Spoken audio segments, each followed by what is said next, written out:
What if I told you there is a country in South America where almost nobody goes? A country where 90% of the land is pure, untouched jungle. A country where a waterfall drops so far down that the mist at the bottom creates its own clouds.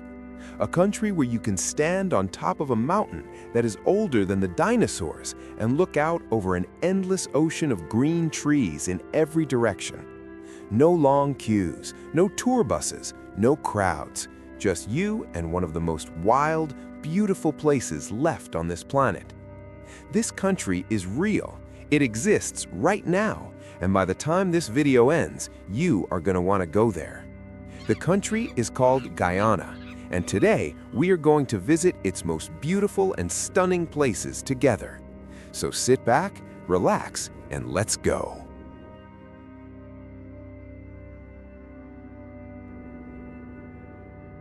Let's start with the one place that stops every single person the moment they see it: Kaieteur Falls.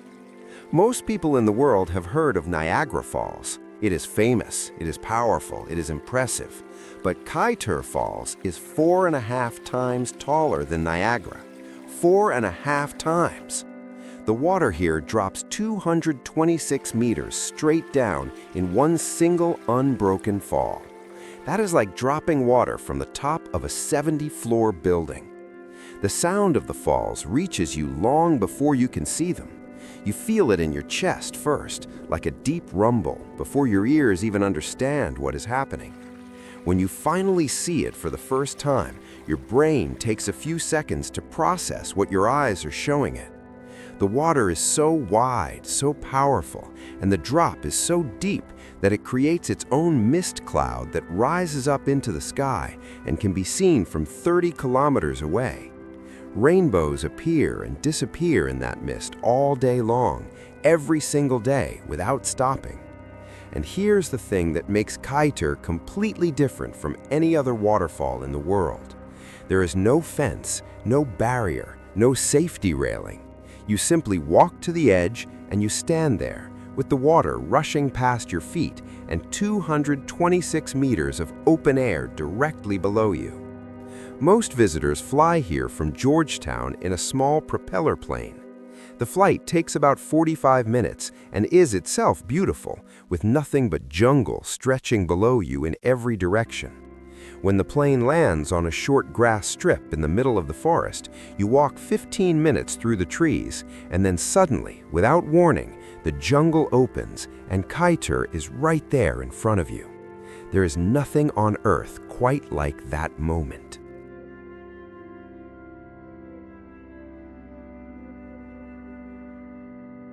Every journey in Guyana begins and ends in Georgetown.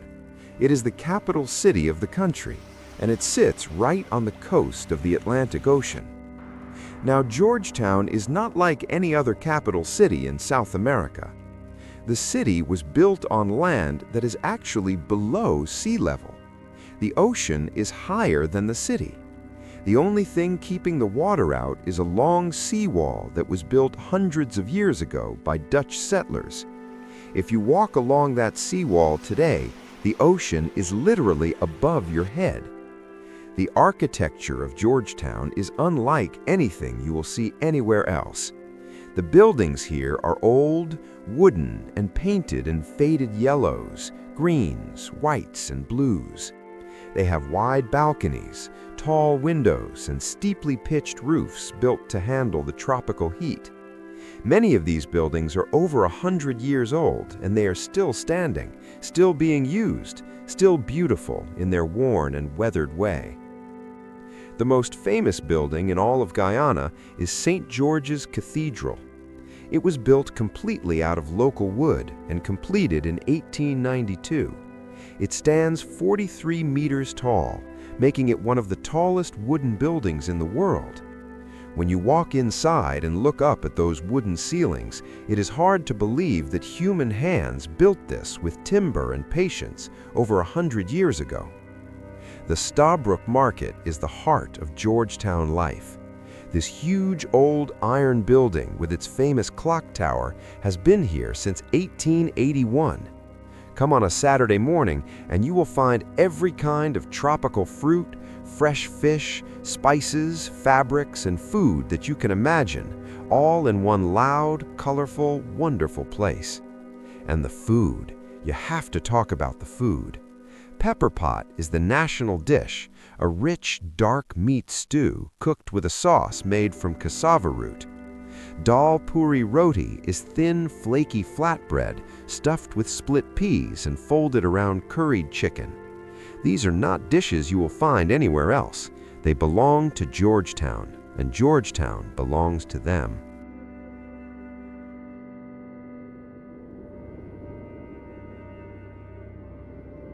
If Kaieteur Falls is the waterfall that fills you with awe, then Oronduik Falls is the waterfall that fills you with pure joy.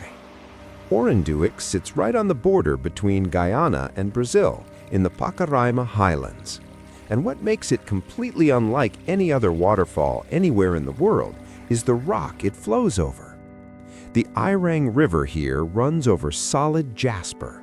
Jasper is a semi-precious gemstone, and its colors here range from deep red to burnt orange to warm golden brown.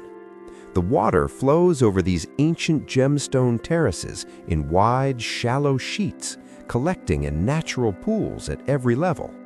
The pools are perfectly sized for swimming. The water is cool and clear. The rock glows in warm colors beneath the surface. You are literally swimming over gemstones. The landscape around Oronduik will also surprise you. Up here in the highlands, the hilltops are open, windswept grassland, more like the English countryside than anything tropical. The temperature is cooler than the jungle below. The sky is enormous. You feel like you have reached the very edge of the world and found a swimming hole there. Most people visiting Guyana combine Oronduik with Kaieteur on the same day. You fly from Georgetown to Kaieteur in the morning, spend time at the falls, and then hop on a second small plane to Oronduik in the afternoon. It is one of the greatest days you can have anywhere in South America. Morning, stand at the edge of the most powerful waterfall you have ever seen. Afternoon, float on your back in a gemstone pool on the border of Brazil. Bring your swimming clothes. This one is not optional.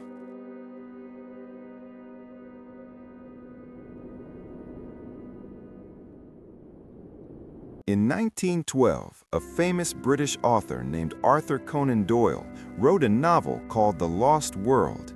It was a story about explorers who found a huge, flat-topped mountain in South America where dinosaurs still lived, completely cut off from the rest of the world.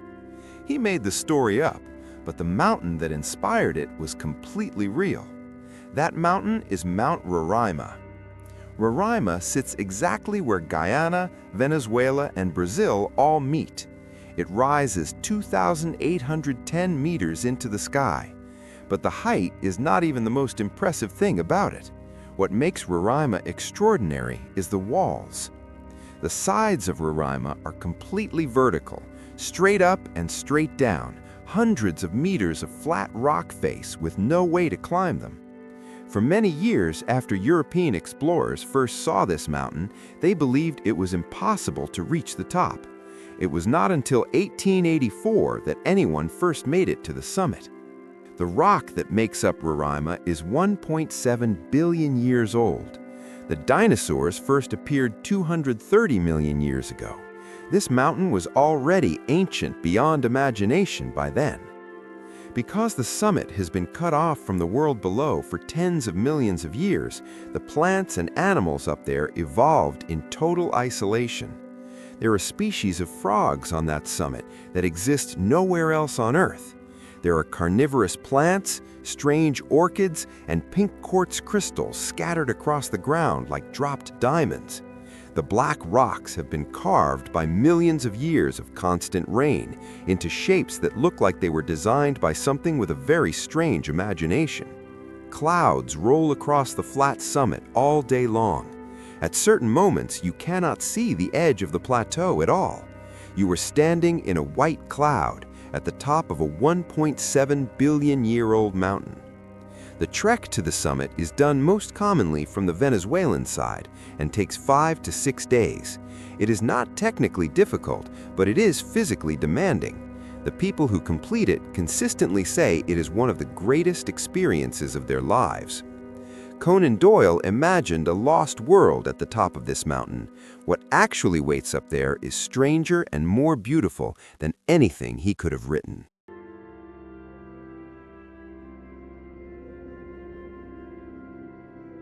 Travel south from Georgetown, past the city, past the jungle, past the last paved road, past the last mobile signal. Keep going until the trees begin to thin, the sky opens up wide, and suddenly the horizon stretches further than you thought horizons could go. You have arrived at the Rupununi. The Rupununi savanna is one of the biggest surprises Guyana has to offer. You come expecting endless jungle, and instead you find this, a vast open landscape of golden grass and winding rivers, with the Panuku Mountains rising in the distance and the sky above you feeling twice the normal size. In the dry season, the grass turns amber and gold, and the land shimmers in the heat. In the wet season, huge areas flood and turn into shallow lakes full of birds and fish and caimans. It looks like Africa. It looks like the American West. It looks like somewhere from a film that has not been made yet. The wildlife here will genuinely amaze you. Giant river otters swim in family groups along the rivers, chattering and calling to each other, not afraid of boats at all. Jaguars still roam the forest edges here in numbers that have disappeared almost everywhere else in their range. Giant anteaters walk slowly across the open grass. Anacondas lie in the shallow river margins. Arapaima, which are enormous prehistoric fish that can grow to 3 meters long, surface in the river pools to breathe with a deep, heavy sound. The main town in the Rupununi is Lethem, a small border settlement on the river that divides Guyana from Brazil. It is a frontier town in the old sense of the word, practical, warm, and sitting at the edge of an enormous wildness. Every Easter, the Rupununi Rodeo comes to Lethem. Cowboys from all across the savannah ride in to compete. It is one of the most unexpected and joyful events anywhere in South America, and it has been happening here for over 70 years. The Rupununi does not try to impress you. It simply is what it is, and that, somehow, is exactly why it does.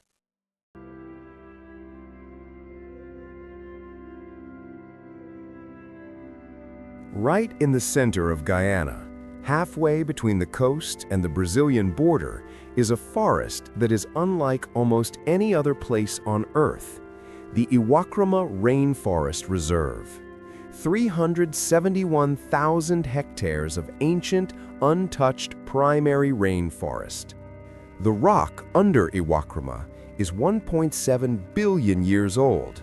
The forest growing on it has been here, undisturbed, for longer than the human mind can really hold. The result is a living world of extraordinary richness. Iwakrima is home to 420 species of birds, over 250 species of fish in its rivers, jaguars, pumas, giant anteaters, tapirs, giant river otters, and howler monkeys, whose calls through the forest before sunrise sound like the earth itself breathing. Scientists have recorded more species of bats here in one single location than anywhere else on the planet. The Iwakrima Canopy Walkway is one of the great experiences Guyana offers. It is a 154-meter series of suspension bridges built 30 meters above the forest floor at canopy level. Up here, you are above the dark jungle floor and inside the sunlit world where most of the forest life actually lives. Spider monkeys swing through branches at your eye level. Toucans land close enough that you could reach out and touch them. And below you, far below, the forest floor is a quiet, dark, entirely separate world. Night boat trips on the Rukununi River take you into another world entirely. When the light fades and the guide sweeps a spotlight along the riverbanks, pairs of orange eyes appear in the darkness, one after another. These are caimans, dozens of them, some small, some enormous. They barely move as the boat passes. They have been doing this in this exact river for 50 million years. They are in no hurry. Iwakrima gets roughly 2,000 visitors a year. You will have this forest almost entirely to yourself. Treat that as the privilege it is.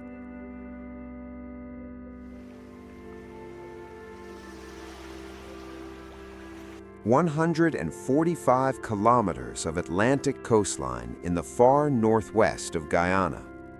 No hotels, no roads that work year-round, no beach bars or food stalls or sunbeds, just beach, sea, jungle, and sky. This is Shell Beach. The beach gets its name from the millions of broken shells that cover it, built up over centuries by the tides, rising several meters deep in some places. Walking on it sounds like nothing else you have ever walked on. But the real reason people make the difficult journey to get here happens at night, from March to August every year. The turtles come. 4 species of sea turtle nest on Shell Beach: the green turtle, the hawksbill, the olive ridley, and the leatherback, which is the one that will stay in your memory forever. A large female leatherback turtle can weigh over 700 kilograms and measure close to 2 meters from head to tail. She is a living link to an age that ended 65 million years ago. Her kind existed before the dinosaurs disappeared. She has swum thousands of miles of open ocean, navigating by the magnetic field of the Earth itself, to return to the exact beach where she was born, sometimes 30 years ago. She pulls herself out of the surf slowly, her enormous body barely built for land. She finds a spot above the high tide line. She digs a deep nest with her back flippers, which takes up to an hour. She lays her eggs in silence, and then she returns to the sea and is gone. By morning, the tracks in the sand are all that remain. A small eco-lodge at Shell Beach runs guided night walks during turtle season. Small groups, no lights near the turtles, complete silence. Standing in darkness a few meters from a creature whose family is older than the mountains, listening to it breathe slowly in the dark beside you, under a sky full of stars that no city light can reach, is one of those experiences that sits inside you for the rest of your life.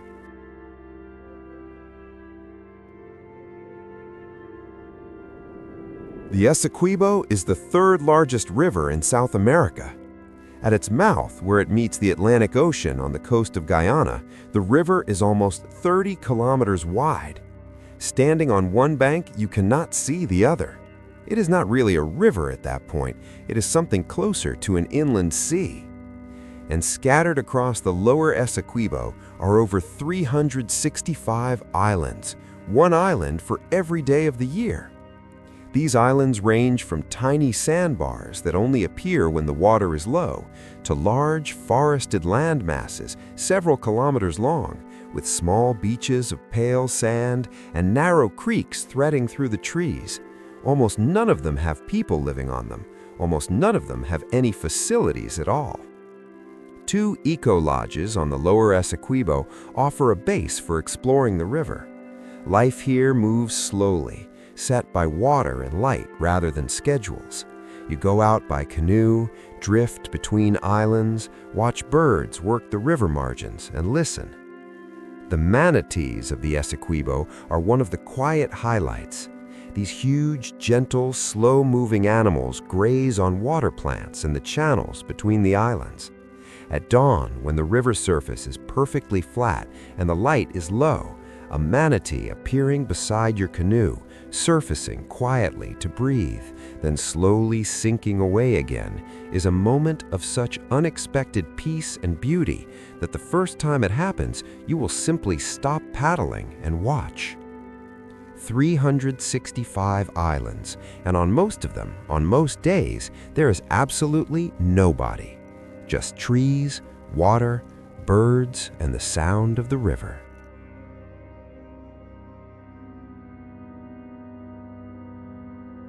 Not everything extraordinary in Guyana is made of waterfalls or mountains or rivers. Some of the most remarkable things here are made of people. Scattered across the Rupununi savanna and the forests around the Kaieteur Mountains are Amerindian villages, communities of Makushi, Wapishana, and other indigenous peoples who have lived in this landscape for over 1,000 years, who know it in a way that no map, no guidebook, and no satellite image can fully capture. The village of Surama is a Makushi community in the North Rupununi, and it is one of the most thoughtfully run ecotourism destinations anywhere in the Caribbean. The community built their own small guest house, trained their own guides, and voted together on what visitors would be allowed to see and do. The money from tourism goes directly back into the village, paying for schools and healthcare and the preservation of the Makushi language. Going into the forest with a Surama guide is unlike any nature walk you have taken before. These guides did not learn what they know from textbooks. They learned it from their parents, who learned it from their parents, going back further than anyone can count. They know which plant stops bleeding, which bark reduces fever, which change in bird behavior tells them a jaguar passed through within the last hour. This knowledge does not exist in any library or database. It lives only in the memory of the people who carry it.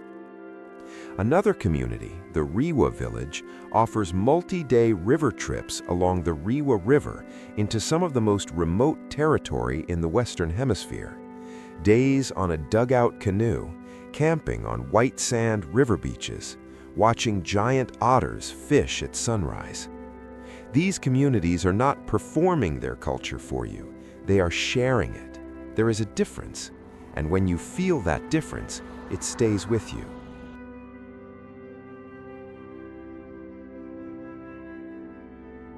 Every journey in Guyana eventually leads to a river. The Demerara, the Essequibo, the Potaro, the Berbice, the Corentine, the Rewa. These are not just rivers, they are the roads of Guyana, the highways, the veins. Everything in this country moves by water. Traveling by boat into the interior, watching the city and the roads and the noise fall away behind you as the jungle closes in on both sides, is one of the experiences that defines what Guyana is. The sounds change as you move deeper in. The layered, deep, continuous sound of a living forest replaces the sound of engines and people and buildings. Kingfishers flash across the water in electric blue. Herons stand motionless in the shallows. Giant blue morpho butterflies drift across the surface of the river like pieces of sky that have come loose. The black caiman lives in these rivers in numbers that have disappeared from almost everywhere else in South America. At night, a spotlight swept along the riverbank reveals pairs of orange eyes in the darkness, one after another, large and small, patient and still. The black caiman can reach 6 meters in length. It has been doing exactly this in exactly these rivers for 50 million years. The pink river dolphin, called the boto locally, lives in the river channels and hunts by hearing rather than sight. It surfaces with a sound like a quiet intake of breath, disappears, and surfaces again somewhere different.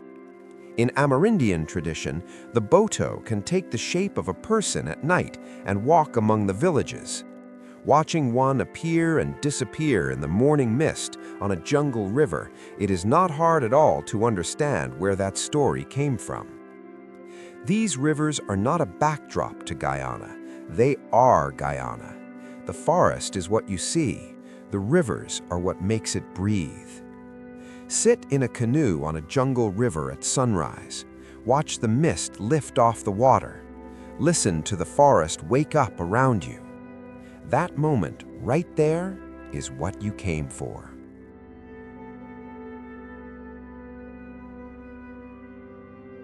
11 places, one country.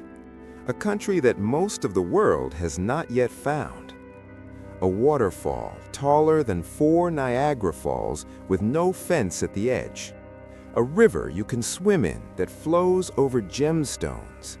A mountain older than the dinosaurs with species on its summit that exist nowhere else on Earth. A savanna where jaguars still walk freely. A beach where ancient turtles have been returning for millions of years. A forest that scientists are still discovering. Rivers full of pink dolphins and prehistoric giants. Villages carrying knowledge that exists in no book anywhere. And almost no one else there. Guyana, right now, is what every great destination looked like before the world found it, before the crowds, before the lines, before the prices went up and the wild edges got smoothed away. That will not last forever. No window like this ever does. The people who are going to Guyana now are coming back different, not just impressed, different. This scale of wildness, this much untouched nature, this many extraordinary things in one place does something to you that a week on a beach simply cannot. It reminds you what the world actually is. If this video has done one thing today, I hope it has put Guyana somewhere on your list. The country is there, it is waiting, and it is extraordinary. Thank you for watching.